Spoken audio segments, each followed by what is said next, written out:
Ibu tahu kebun sirih? Kebun sirih di Jakarta itu paling enak nasi gorengnya. Sebulan cukup untuk hidupnya. Dan tidak pernah mengeluh. Orangnya luar biasa baik.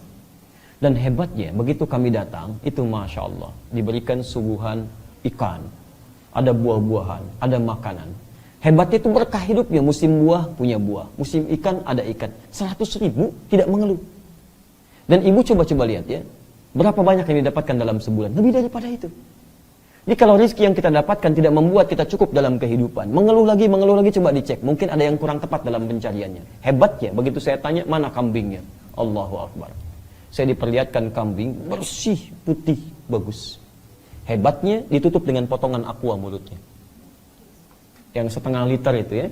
Dipotong, ditutup ke mulut kambingnya. Saya tanya, dan dijawab saya sampai terdiam beberapa detik, Pak. Saya tanya, kenapa kambing itu? Apa sakit? Perhatikan jawabannya. Kata orang ini, itu bukan sakit, Gus.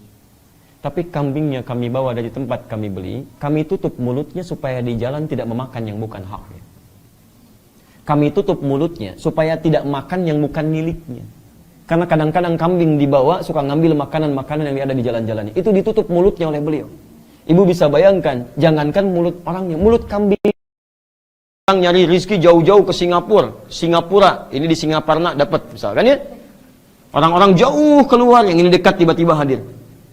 Yang ini dicari, ini tiba-tiba bergerak sedikit datang. Tapi yang ini yang hebat. Saya tutup di sini. Lihat Quran surah 7 ayat 96. Walau anna ahlal qura amanu wattaqau. Kalau ada satu penduduk negeri beriman dan bertakwa kepada Allah. Lihat, satu tidak ada iman, umum. Yang kedua ada iman. Yang ketiga ada iman plus takwa. Lihat ujungnya. La fatahna alaihim barakatim minas sama'i wal ard. Kami akan buka pintu langit dan bumi. Kami akan buka pintu rizki di langit dan bumi. Kami berikan keberkahan di dalamnya. Ibu lihat lagi baik-baik. Lihat, rizki ada di mana tadi? Di langit. Diturunkan kemana? Sekarang ada orang yang rizkinya dibuka pintunya di langit dan di bumi. Langit dibuka, bumi dibuka.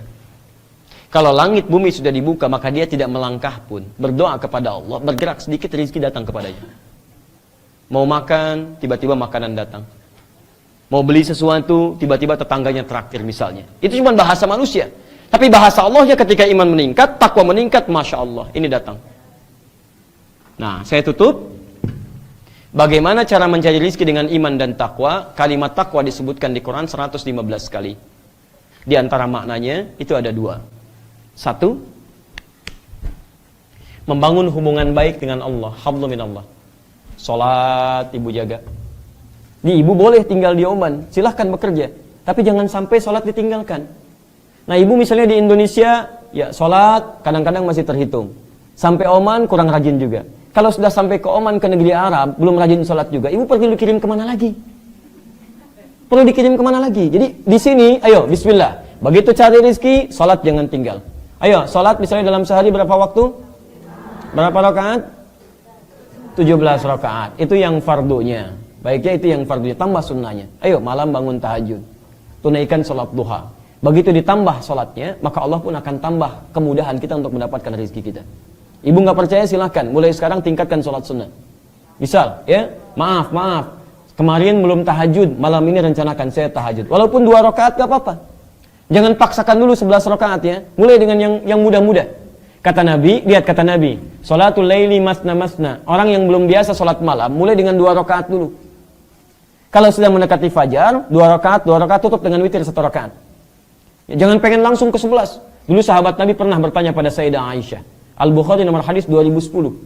Ya, kata Hudzaifah al-Yamani, kemudian Al-Mughirah bin Syu'bah, satu lagi ada Abdullah bin Mas'ud bertanya pada Nabi, pada Sayyidah Aisyah. Perhatikan baik-baik.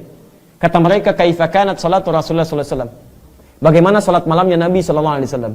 Kata Sayyidah Aisyah, la tas'al an husnihinna wa tulihinna. Jangan ditanyakan bagaimana bagus dan panjangnya. Nekat besoknya diikuti salat di belakang Nabi. Tiba-tiba Nabi sallallahu alaihi wasallam, maaf ya, rakaat pertamanya kata Hudzaifah al-Yamani 100 rakaat Al-Baqarah. 100 ayat, maaf, 100 ayat Al-Baqarah.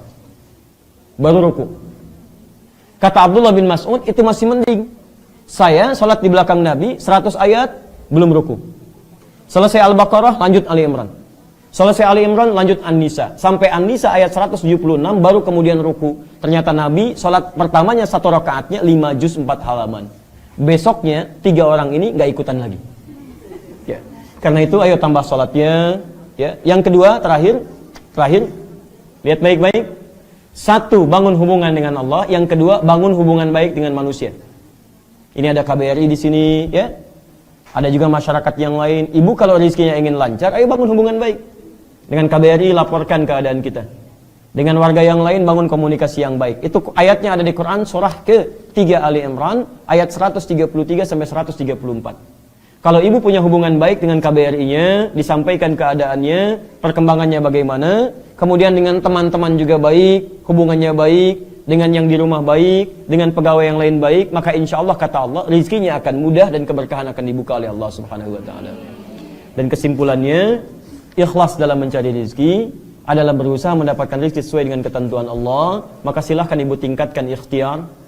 Kemudian setelah itu cari yang halal, jauhi hal yang dilarang, kemudian keluarkan pada yang baik-baik dan tingkatkan ketakwaan kita kepada Allah, maka rezeki akan dipercepat oleh Allah Subhanahu wa taala.